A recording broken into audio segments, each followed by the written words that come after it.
Estamos hoje aqui com o Dr. Eude Lobo, no Mistérios da Mente, e nós vamos tratar do tema narcisismo, ou transtorno narcisista. Dr. Eude, explica pra gente o que é esse transtorno. O transtorno narcisista está entre os classificados transtornos da personalidade, que é uma condição em que a pessoa vivencia o seu dia a dia com um determinado número de sofrimento e especialmente repercute nas pessoas do relacionamento também sofrimento. No caso específico do transtorno de personalidade narcisista, o indivíduo vivencia distorcidamente, alteradamente e até falsamente algumas certezas sobre a sua beleza, a sua inteligência, as suas habilidades que, mesmo que as outras pessoas não reconheçam, não queiram, não aceitem, continua insistindo a despeito da opinião dos outros que sejam importantes a ele. Causa sofrimento nele porque, não sendo reconhecido, não sendo valorizado, não sendo bajulado, isso causa um desconforto, uma ansiedade e às vezes até um quadro depressivo. Enquanto que para os outros causa sofrimento na convivência porque é algo muito desgastante, que a relação só fica boa se estiver então bajulando, reconhecendo, valorizando aquele indivíduo que tem essa condição. Ou seja, é uma pessoa muito difícil, né, doutor Eude? Geralmente é uma dificuldade que causa sofrimento e desconforto por ser, Carla, continuamente. Ou seja, personalidade, dentre os vários entendimentos, trata-se das características pessoais que são persistentes ao longo do tempo. E há um agravante no transtorno de personalidade narcisista que, não tendo receptividade pelos comentários, mesmo das pessoas que o amam ou a amam, então recusa-se a procurar tratamento.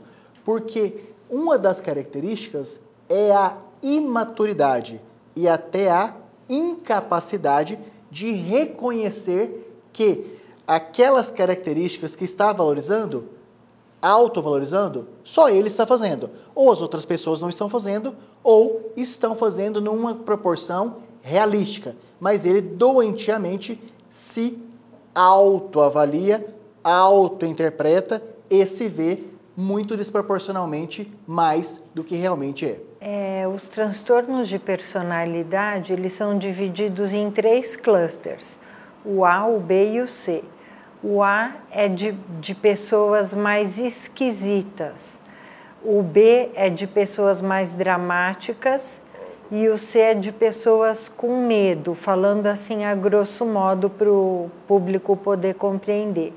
O transtorno de personalidade narcisista é o cluster B. Ele está junto com personalidades antissocial, borderline, histriônicas e narcísicas. Então, são primos próximos esses transtornos de personalidade que eu citei. O narcisista, ele tem um ego grandioso. Ele é uma pessoa geralmente arrogante, que não tem muita empatia nas relações e pode ser um pouco dramático também. É uma pessoa que não esboça muitas emoções, geralmente são pessoas que se vestem super bem, ligam muito para a aparência, mas hoje em dia, no sistema de classificações, se fala muito em espectro, né? Então, esse é uma pintura máxima de um transtorno narcísico, mas esse transtorno pode aparecer com cores mais pastéis. O transtorno de personalidade, ele é desenvolvido até os 18 anos. Até 18 anos a gente não pode falar em personalidade, porque é um ser que está em formação. Então, quando o paciente faz 18, a gente fala de fala que realmente existe um transtorno de personalidade. Mas até então, o paciente vai construindo esse transtorno, que é uma interação entre fatores genéticos e o ambiente, que são fatores fenotípicos. Tem uma estatística de que até 10% da população tem um transtorno de personalidade. Quando você é filho de alguém que tem um transtorno, a incidência sobe para 50%. Então, aí dá para você ver que realmente a parte genética pesa muito, não só ambiental.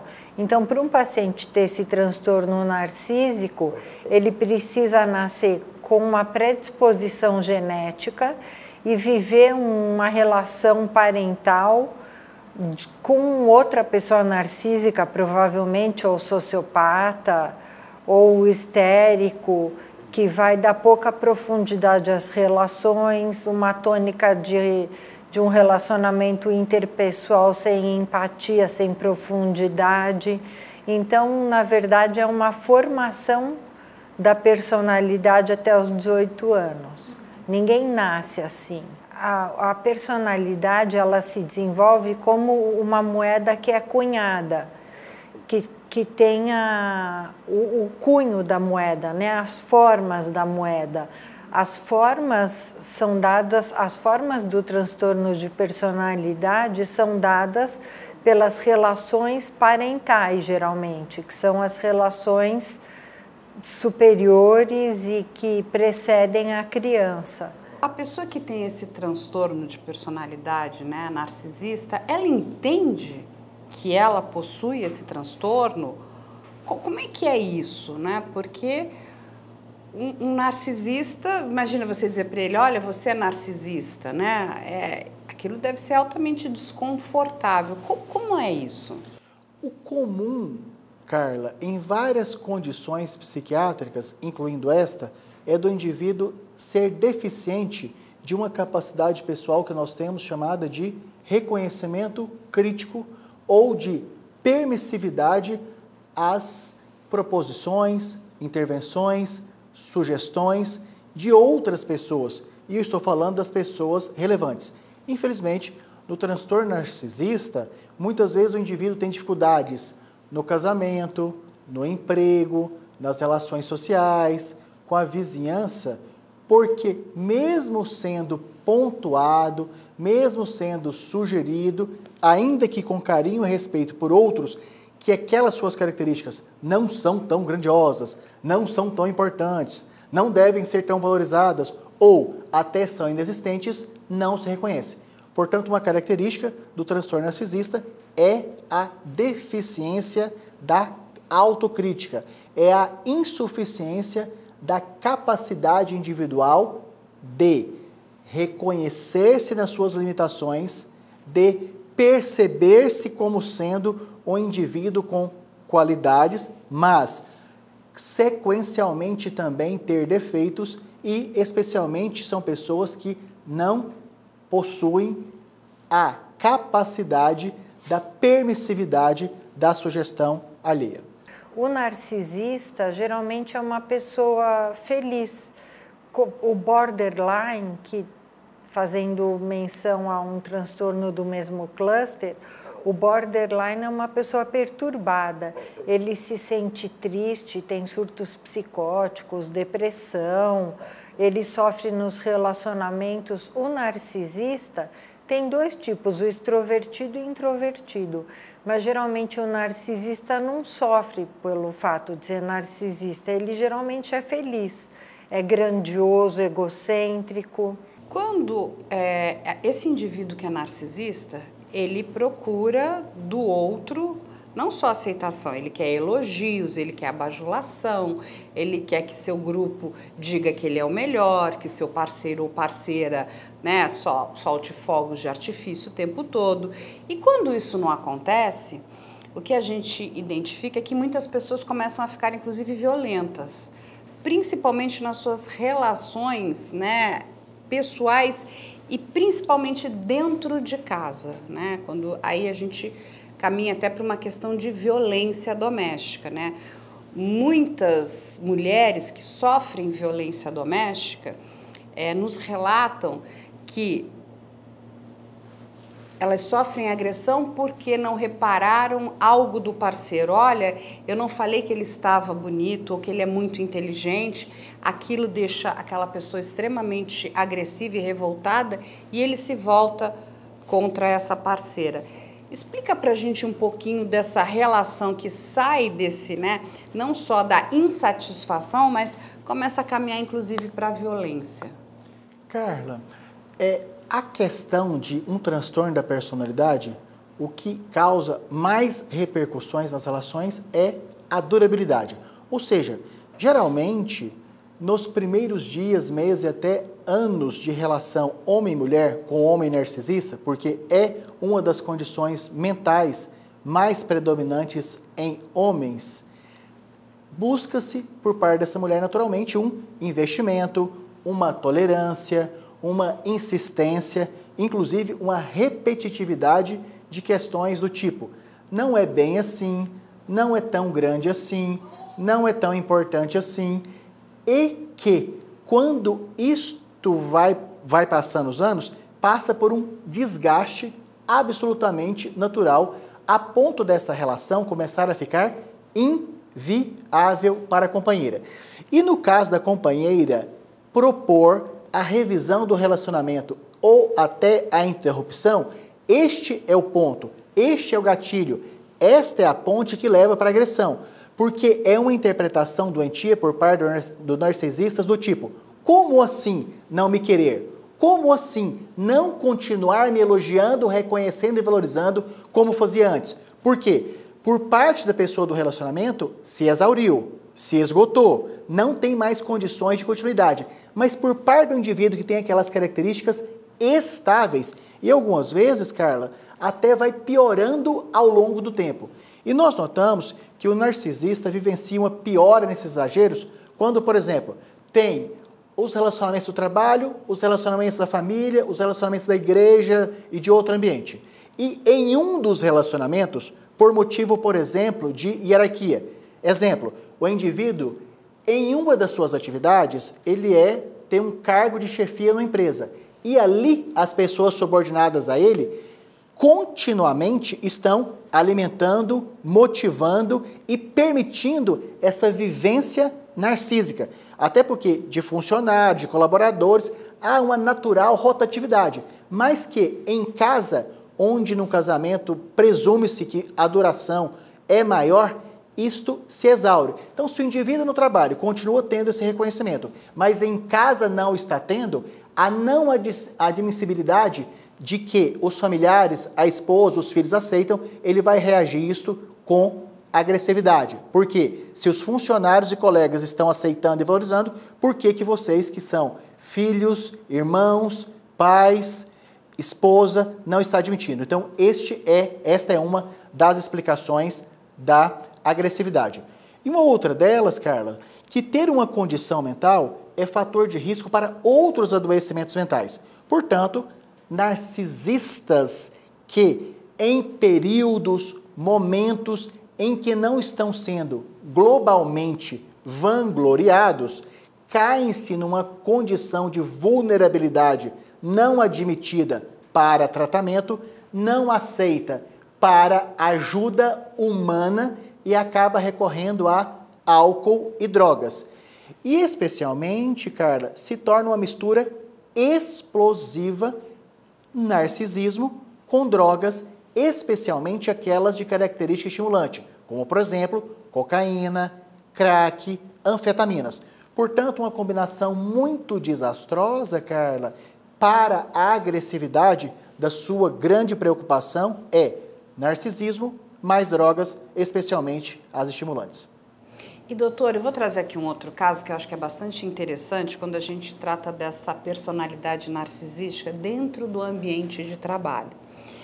Porque algumas pessoas também relatam, né, principalmente quando você tem ali, não um grau de subordinação, mas vamos dizer, um grau de equiparação, né, dentro das relações profissionais.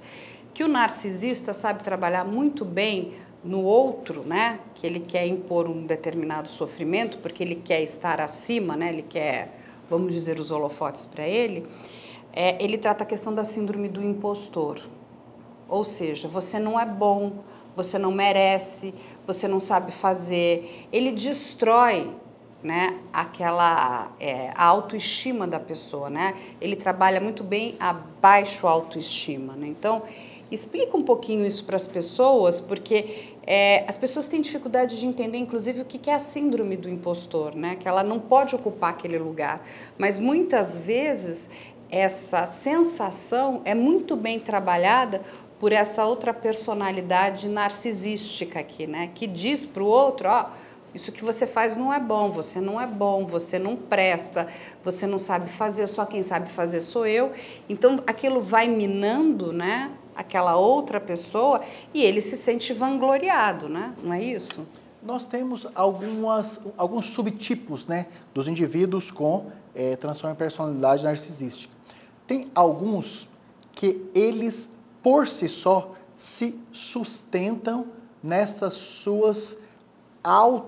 seus autorreconhecimentos, nessas suas autovalorizações, nessas suas autovangloriações. Esses, geralmente, eles têm uma característica comportamental de absoluto desprezo não verbal pelas outras pessoas, de modo que suas certezas de comparação, de superioridade, são tão conclusivas, tão assertivas, tão apropriadas, que ele nem se dá ao tempo de menosprezar terceiros.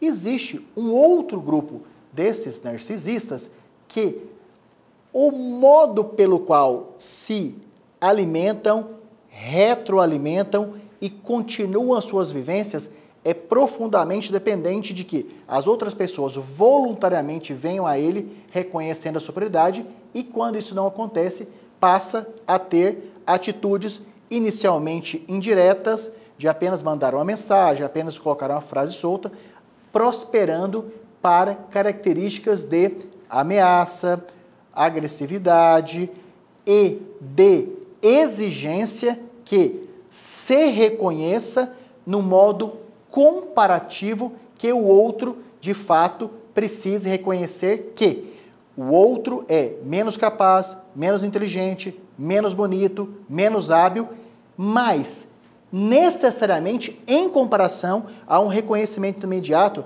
que esse narcisista seja mais inteligente, mais bonito, mais forte, mais capaz. Ou seja, neste tipo de relação, geralmente se tem os maiores conflitos e desfechos, algumas vezes, numa temática que você gosta muito, até criminal. Exatamente. Não, porque quando a gente pensa numa empresa, né, quando a gente vai para o ambiente de trabalho, essa personalidade, ela é muito complicada, porque ela causa um estrago muito grande, né?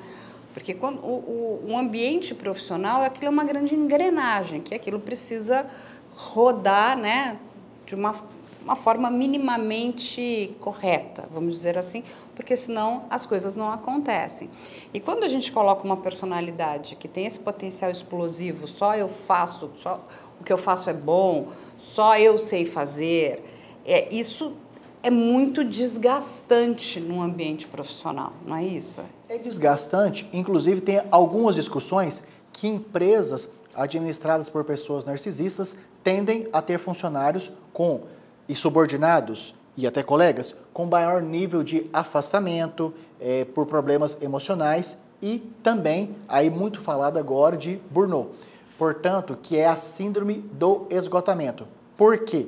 Porque as relações, elas têm sido dinamizadas ao longo do tempo, de modo as pessoas terem subordinação, mas com independência. E para o chefe narcísico, há necessariamente que as pessoas tenham superveniência e dependência, de modo que são relações que já caíram na antiguidade.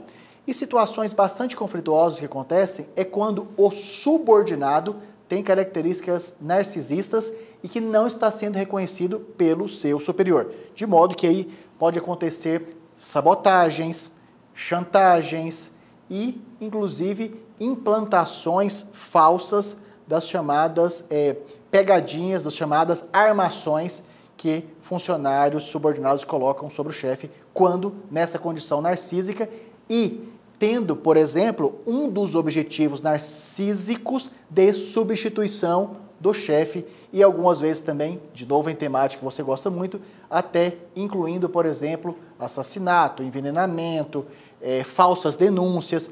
Por exemplo, existem situações em que um narcísico hierarquicamente inferior denuncia falsamente um superior, por exemplo, de crime contra a dignidade sexual, com a finalidade de atingi-lo em termos de moral, mais do que até financeiro e de competência, por não estar sendo reconhecido ou não estar tendo a oportunidade do crescimento e equiparação com o superior como era desejado narcisicamente, de maneira doentia e não pelo fato de haver uma real competência, uma real habilidade.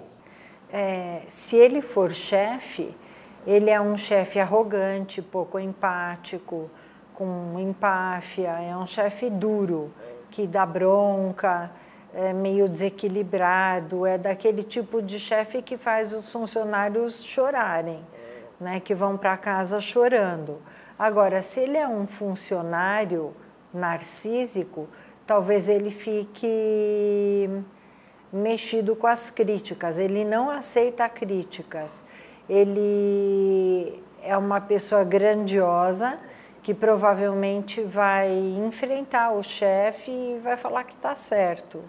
Não acho que seja o tipo da pessoa que sofra muito, ele não aceita críticas e pronto. É mais ou menos isso, ele é grandioso e arrogante, então para ele está sempre certo e ele é a última bolacha do pacote. E o chefe é que está errado. Ele pode até ficar quieto, ouvir as críticas, mas ele não vai se abalar com isso. E doutor Eudil, o senhor que é um estudioso do comportamento humano, da mente humana, um narcisista ele consegue ter relações de longo prazo, amizades de longo prazo, porque as pessoas devem cansar, né? Então, a minha pergunta é mais assim, ou sempre eles vão ter os melhores novos amigos, entende? Porque quando eu digo uma amizade de longo prazo, são amizades duradouras, de 5, 10, 15, 20 anos, né? E o que a gente acaba encontrando, que essas pessoas que têm essa personalidade, elas não conseguem ter essas amizades de longo prazo, porque elas acabam se diluindo, as pessoas acabam se afastando, porque aquilo acaba, aquela tal história, né? Um amigo, ele quer fazer parte, ele não quer ser plateia, né? Então, eu vou estar sempre sendo a sua plateia, eu quero fazer parte. Uma amizade é uma via de mão dupla. Ele consegue ter amizade de longo prazo? Carla, na saúde e na doença e nos transtornos mentais, geralmente nós temos para cada situação a classificação entre intensidade leve, moderada e grave. Geralmente, os indivíduos com narcisismo e numa expressão mais leve podem ter relações duradouras, especialmente quando encontram nos relacionamentos uma maior permissividade para isso e, sendo menos graves, eles não apelam tanto, eles não reagem tanto, por exemplo, à brincadeira, ao sarro, e a levar aquilo de uma maneira que possa até, em algum nível, reconhecer que, de fato, tem algumas posições que não são realísticas. Quando nós vamos para o nível de narcisismo de intensidade moderada, já há uma maior dificuldade na manutenção das relações, porque, geralmente, esse narcísico já não vai ter tanta liberdade de que outras pessoas possam brincar, caçoar e até ridicularizar. E aí vai se criando, inclusive, uma tensão nas relações que encurtam. Agora, Carla, nas situações de intensidade mais grave, mais extrema, as relações tendem a ser o mais transitórias possíveis por conta da inviabilidade de bem-estar nesses interrelacionamentos. Logicamente que existem exceções, de modo que possa encontrar parceiros, colegas, vizinhos, amigos que sejam mais tolerantes com isso. Ou seja, Para os casos mais leves, essa possibilidade, de moderado, uma maior dificuldade, e para os graves, praticamente uma impossibilidade desse tipo de relação ser mantida. É porque eu acho que é um dado importante até para explicar para as pessoas, que eu acho que é uma característica que ela precisa ser, né, alertada, salientada, né? Sabe aquela pessoa que tem sempre os melhores novos amigos? Então é o seguinte, mas cadê os seus amigos de longa data? Porque a gente sempre tem, né? E aquelas pessoas nunca aparecem, todo mundo é sempre muito novo. Então, é uma característica, inclusive, para que as pessoas se atentem, né? Porque, exatamente como o senhor explicou, lidar com uma pessoa que tem esse transtorno de personalidade não é nada fácil. A gente entende que essas pessoas, elas causam prejuízo, de alguma forma, na vida das outras pessoas também, né? Essas relações, o que o senhor acabou de explicar, é a síndrome de burnout, você não consegue nem conviver, porque o trabalho fica difícil, as relações, né, familiares são complexas, é muito difícil. O senhor está descrevendo um narcisista que eu penso num passeio de montanha-russa, né? Porque, de repente, se aquilo não está agradando o narcisista, pode ser, vai lá para baixo. Você tem altos e baixos ali o tempo todo. Correto, doutor? Essa rotatividade nos relacionamentos, inclusive nos relacionamentos conjugais, é uma das consequências que existe da vivência da personalidade narcisista. E aí, Carla, tem uma terminologia que é a chamada codependência, que ela é aplicada geralmente para familiares de pessoas com dependência química. Ou seja, tem o dependente químico de álcool, de drogas, de medicamentos, e que tem comportamentos considerados difíceis, sofridos para quem está convivendo. Mas tem uma parcela de pessoas que consegue relacionar convivendo com isso na chamada codependência. Então, pessoas que conseguem manter o relacionamento com o narcisista têm esse equivalente codependência. E nas situações muito curiosas em que as relações tentam se estabelecer, iniciar entre ambos indivíduos narcisistas, daí nós temos muito mais possibilidade de uma ruptura mais rápida. Porque numa relação de dependência, quer seja de hierarquia, quer seja de relacionamento conjugal, onde um é dependente financeiramente do outro, muitas vezes consegue-se haver um equilíbrio de modo que a pessoa subordinada pode criar mecanismos adaptativos que mesmo que as pessoas externas achem feio, achem fora do tempo, achem ridículo e até solidarizem, para aquela pessoa ocorreu uma adaptabilidade, ainda que não saudável. Porque nem sempre a adaptabilidade e a continuidade do relacionamento, ela é saudável. Algumas vezes custa-se um sacrifício não permitido do outro, mas que por dependência vai seguindo nesse sentido. Portanto, o mais comum é de fato relacionamentos transitórios, com substituição contínua, a menos que haja uma dependência muito grande, e isso tende a ser muito mais curto quando ambos são narcisistas. Então, a gente diz que para todo tipo de psicopatológico de dinâmica tem um correspondente, que em português, claro, para cada tampa existe a sua panela. Então, são pessoas que acham outras pessoas para se relacionarem com elas, tanto que elas casam, namoram, casam, têm filhos, têm relações.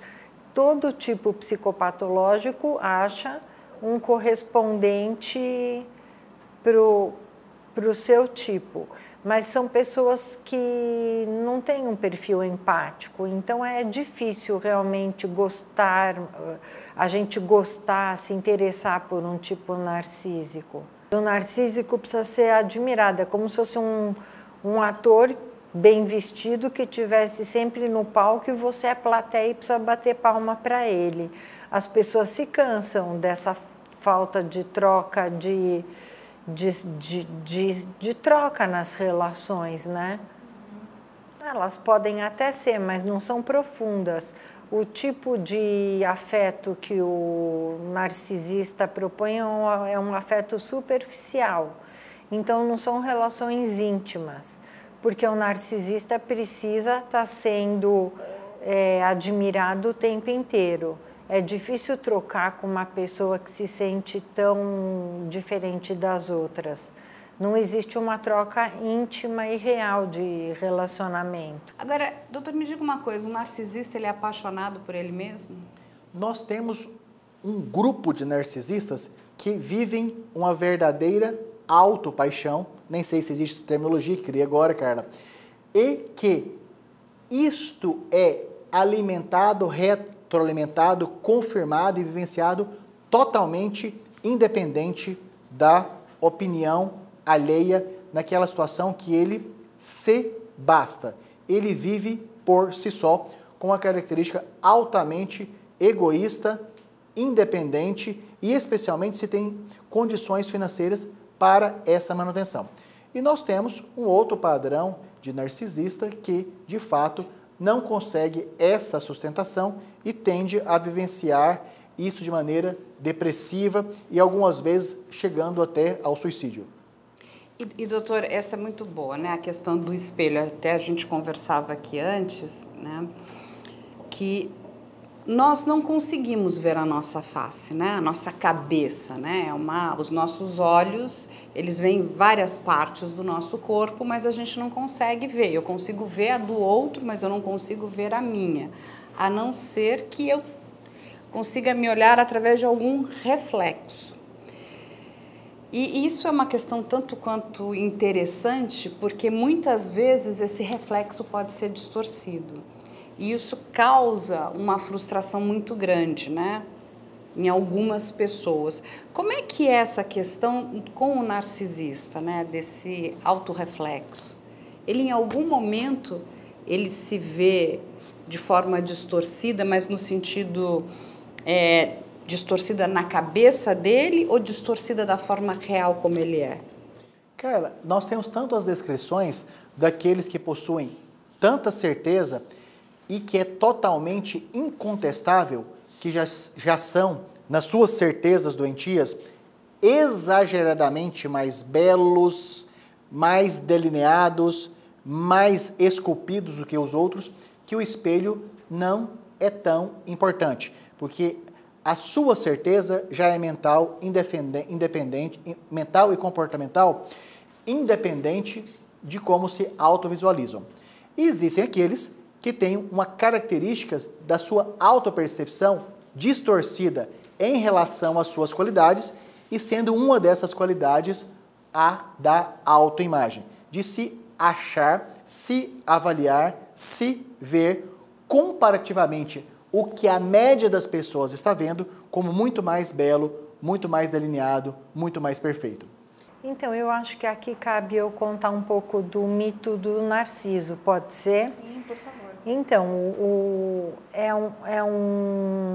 é um mito de Narciso e Eco.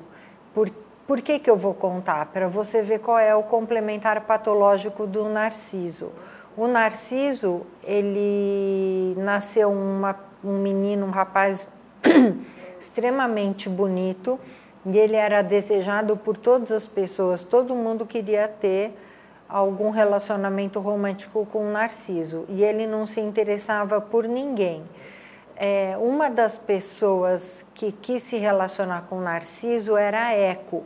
Por que ela se chama Eco? Porque ela ficava falando com a Hera, que era a mulher de Zeus, para distrair a Hera, para que Zeus pudesse ter casos com outras figuras mitológicas. Então, ela é o Eco, que fica ecoando o tempo inteiro. A Eco se apaixona pelo Narciso, só que ele não se apaixona por ela. E aí a Eco pede justiça, e a justiça lançada para o Narciso é que ele vai se apaixonar por uma pessoa que não goste dele, assim como ele faz com os outros. E, na verdade, eu esqueci de comentar, quando o Narciso nasce, fica proibido que ele visse a sua própria imagem. Então, ele nunca tinha visto como ele se parecia. E quando é lançada esse castigo para o Narciso, É o momento que ele vai na beira de um lago, olha o seu próprio reflexo, se acha atraente, lindo e se apaixona por si próprio. E, obviamente, não é correspondido porque quem ele vê é a imagem de si próprio no espelho. E ele morre e dessa morte nasce a flor Narciso.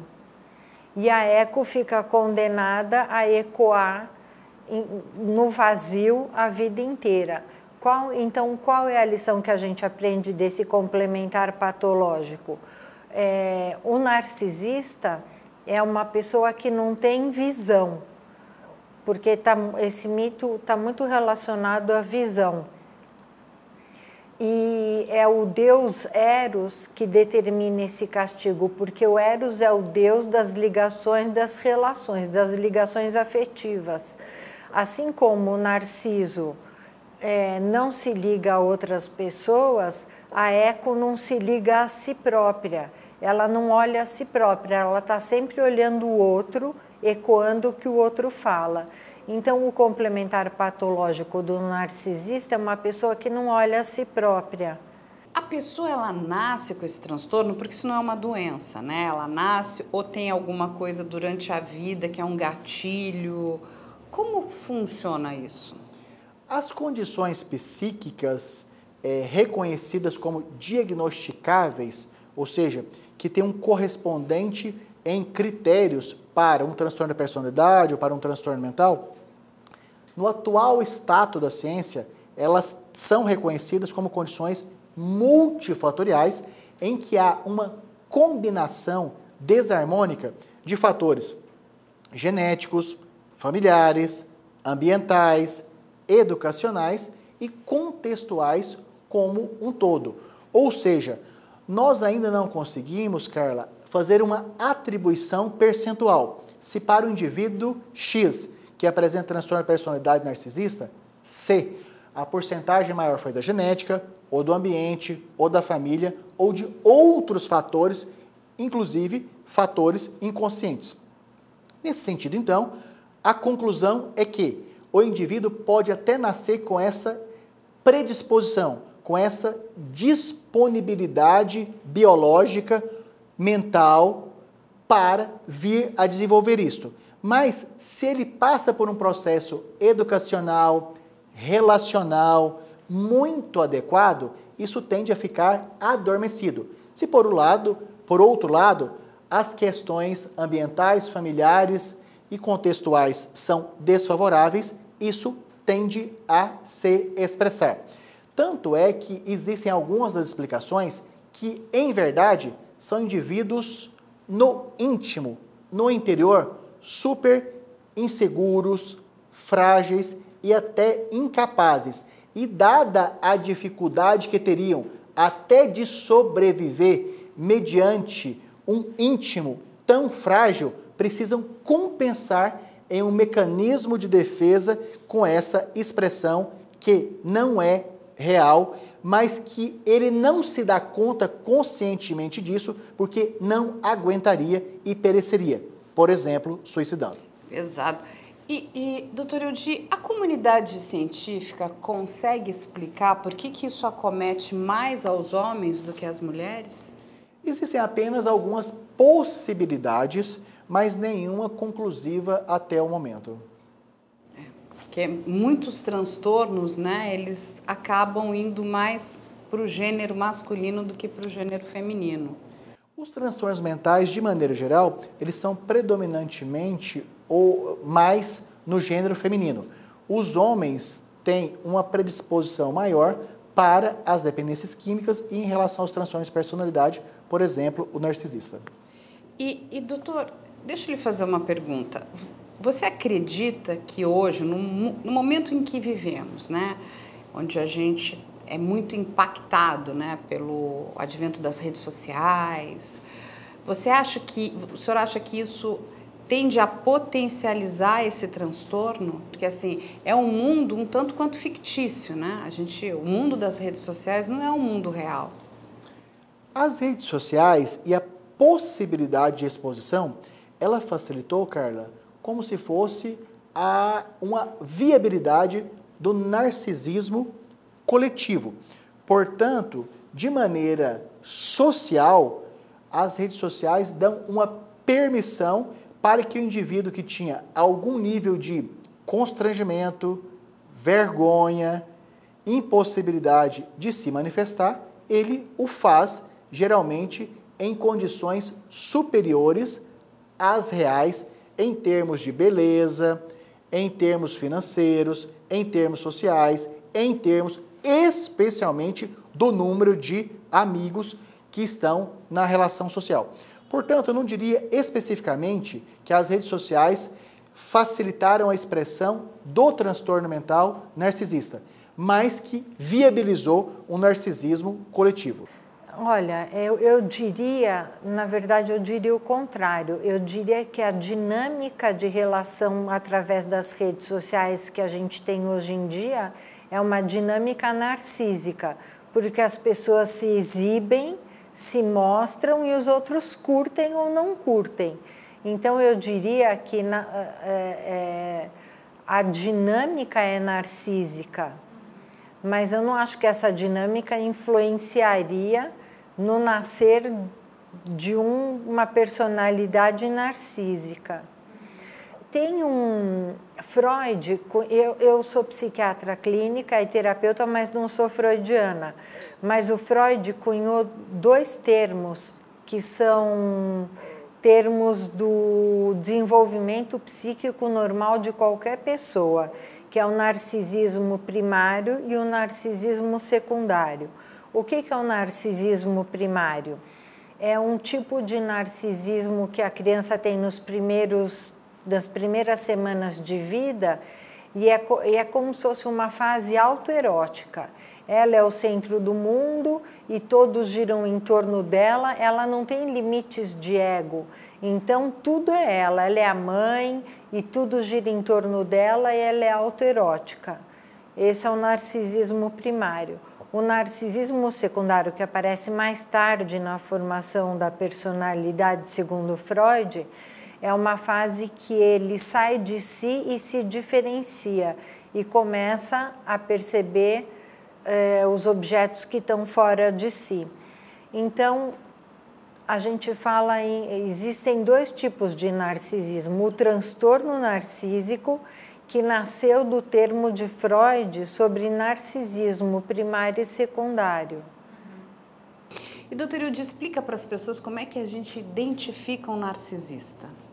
O narcisista é aquele que claramente observado, comentado, verificado por mais de uma pessoa, consensualmente, se conclui que tem comportamentos, falas, modos de descrever a si, meios de comparar a si com os outros que são claramente exagerados, errados e até um tanto condenáveis, porque deixa o indivíduo em uma condição de chato, metido, exagerado e até incapaz de compreender, aceitar e valorizar o outro nos relacionamentos. Portanto, uma característica marcante que faz supor uma pessoa ser narcisista é quando outros consensualmente verificam que ele vive, se descreve e se compara com os outros marcadamente pelo exagero, por adjetivos, por autorreconhecimentos, por necessidades que claramente não correspondem ao que de fato é. São pessoas grandiosas, arrogantes, com afeto superficial, que têm falta de empatia pelo outro, gostam geralmente de se vestir muito bem, de ser o centro das atenções, e a proposta de relação é superficial. Elas mantêm relacionamentos superficiais, passam a vida inteira assim, não amadurecem. São pessoas que têm 80 anos e ainda gastam metade do salário indo no shopping comprar roupa nova. Não, uma pessoa que não sacia não gasta a vontade de aparecer, de se exibir.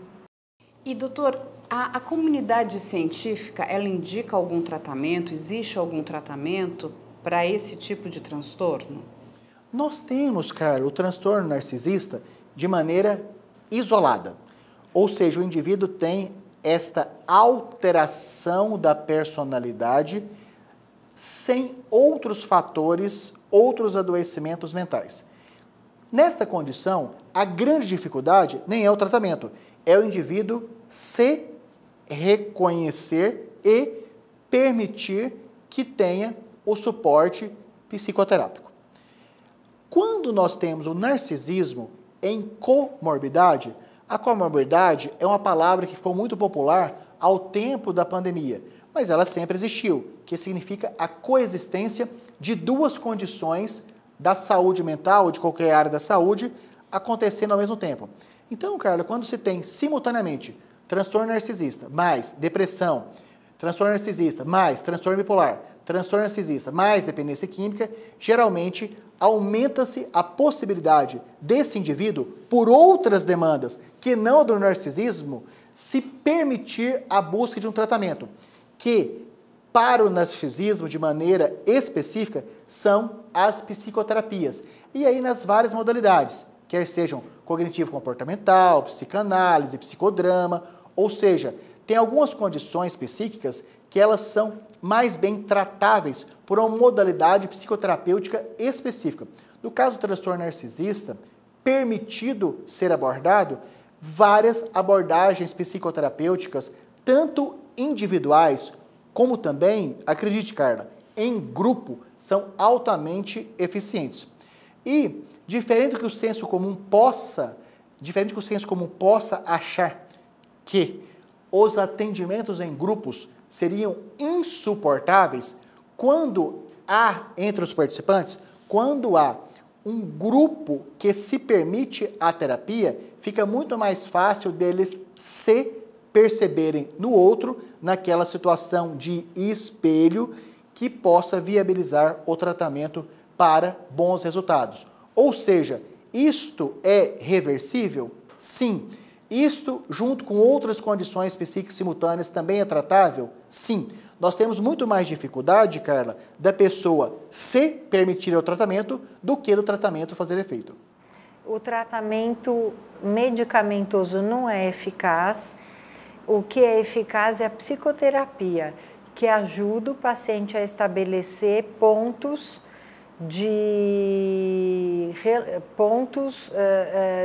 relacionais, porque existe pouco sofrimento no narcisista e o móvel, o que mobiliza o móvel interno que faz alguém fazer terapia é o sofrimento, é a angústia.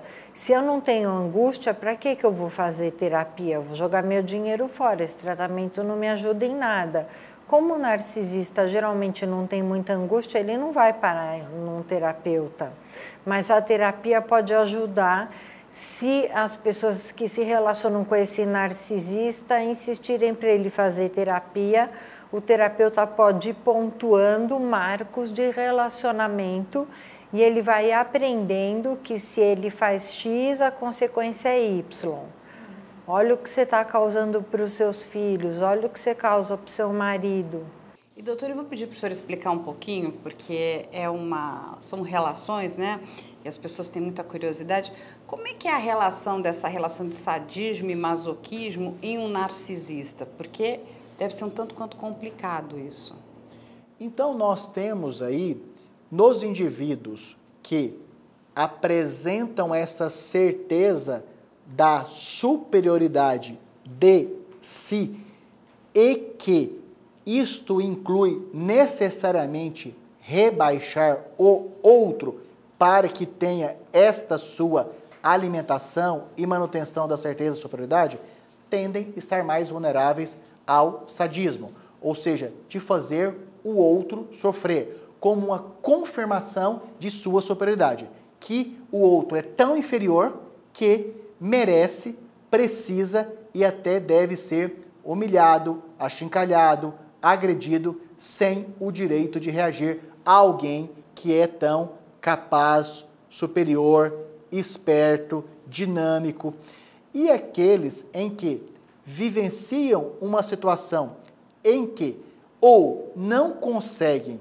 transmitir esta superioridade ou não são reconhecidos nessa, que para tentar buscar aliviar a sua dor do não reconhecimento, e o do não reconhecimento porque não tem mérito, só porque ele não consegue fazer essa avaliação, acaba se ferindo na situação considerada então do masoquismo, de modo a ter agressões auto-infligidas que podem estar escondidas ou não.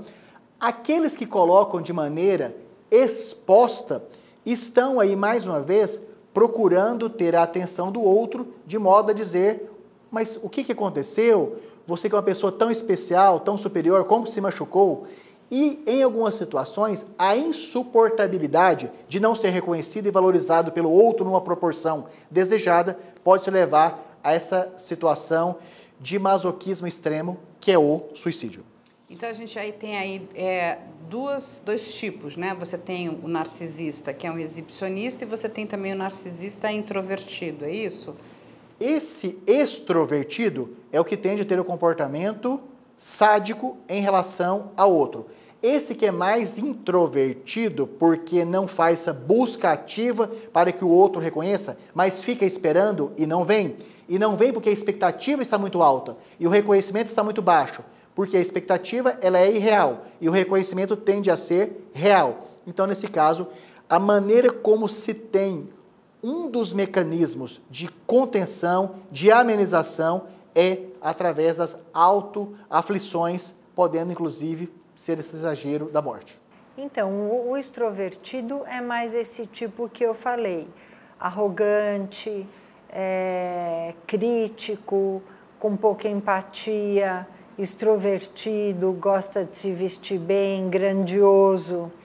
E o introvertido é mais sensível a críticas, é mais introvertido, ele é mais introspectivo e ele sofre mais. Mas a grande maioria dos narcisistas são extrovertidos.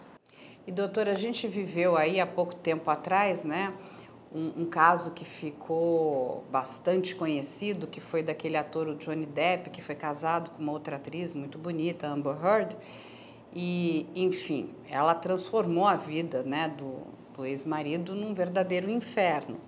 Até que eles vão para a corte, né, uma corte civil nos Estados Unidos, e fazem a avaliação da personalidade dessa mulher. E ela é diagnosticada como sendo borderline, narcisista e histriônica. Aí, explica um pouquinho para as pessoas, porque, assim, são 3 transtornos, é isso?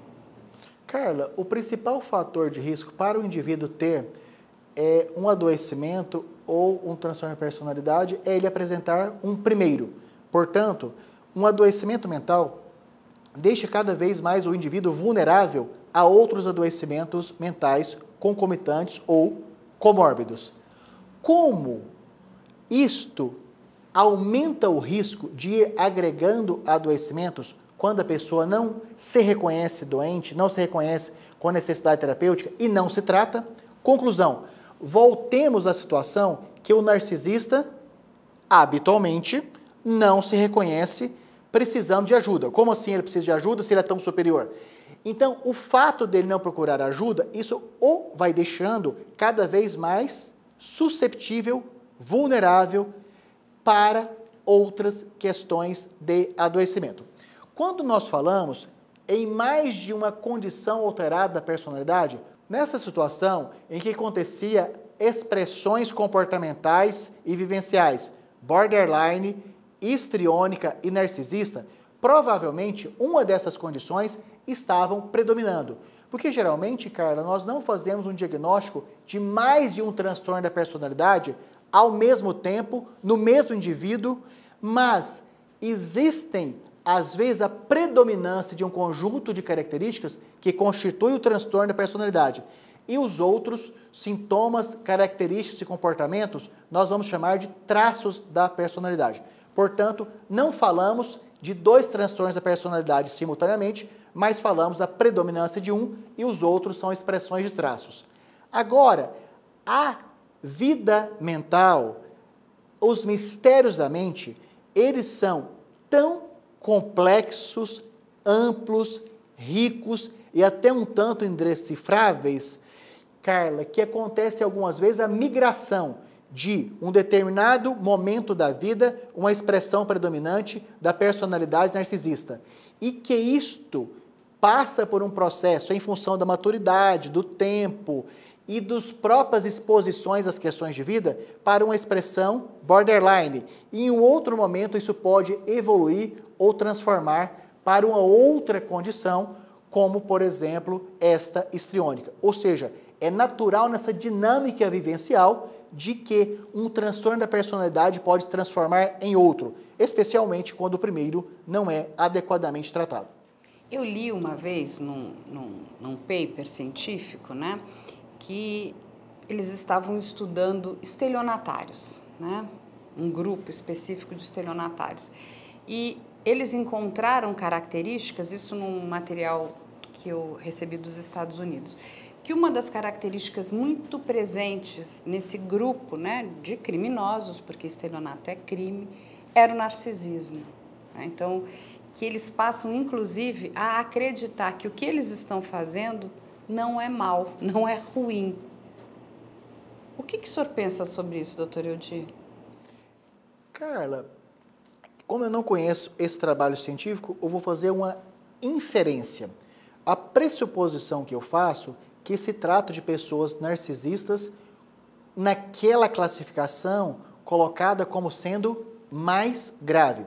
Aqueles mais graves tendem a ter uma vivência criminal mais possível, especialmente pelo fato de ter um dos entendimentos que de fato são tão superiores que ao outro cabe sim toda a forma de submissão, inclusive essa correspondente ao que na lei é a extorsão. Doutor, como é que uma pessoa se protege de um narcisista? Porque o potencial de estrago dele é muito grande.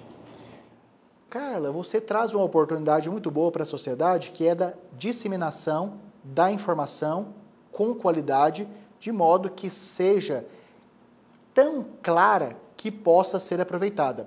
Então, diante do reconhecimento de uma pessoa do nosso relacionamento com essas características já amplamente descritas sobre narcisismo, o que se tem a melhor a fazer a essa pessoa é acolhê-la de um modo muito personalizado, customizado e às vezes até se permitindo inflar o ego desse indivíduo de modo que você mesmo sendo tão superior, tão capaz, tão hábil, por necessidades outras que todos nós precisamos, especialmente pessoas tão bem habilitadas como você, de passar por um processo psicoterapêutico, porque todos nós precisamos, inclusive pessoas tão especiais como você.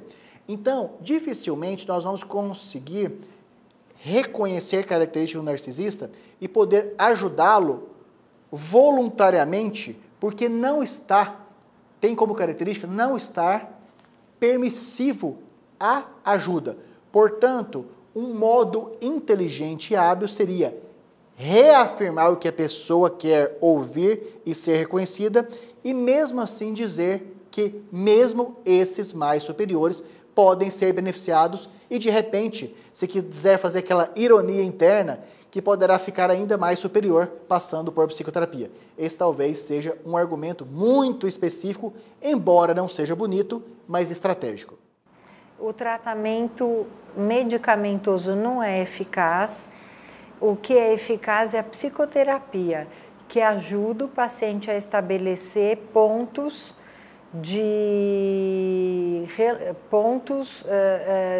relacionais, porque existe pouco sofrimento no narcisista e o móvel, o que mobiliza o móvel interno que faz alguém fazer terapia é o sofrimento. É a angústia. Se eu não tenho angústia, para que eu vou fazer terapia? Eu vou jogar meu dinheiro fora, esse tratamento não me ajuda em nada. Como o narcisista geralmente não tem muita angústia, ele não vai parar num terapeuta. Mas a terapia pode ajudar se as pessoas que se relacionam com esse narcisista insistirem para ele fazer terapia, o terapeuta pode ir pontuando marcos de relacionamento e ele vai aprendendo que se ele faz X, a consequência é Y. Olha o que você está causando para os seus filhos, olha o que você causa para o seu marido. Mas imagina ser filho de uma pessoa narcisista. É uma pessoa que não vai olhar para você, não vai entender suas necessidades, você vai ter que... a criança vai ter que circular em volta desse pai ou mãe narcísico a vida inteira, não vai desenvolver sua capacidade afetiva máxima com esse pai. Então é muito ruim você ser filho de um narcisista ou esposo ou esposa de um narcisista.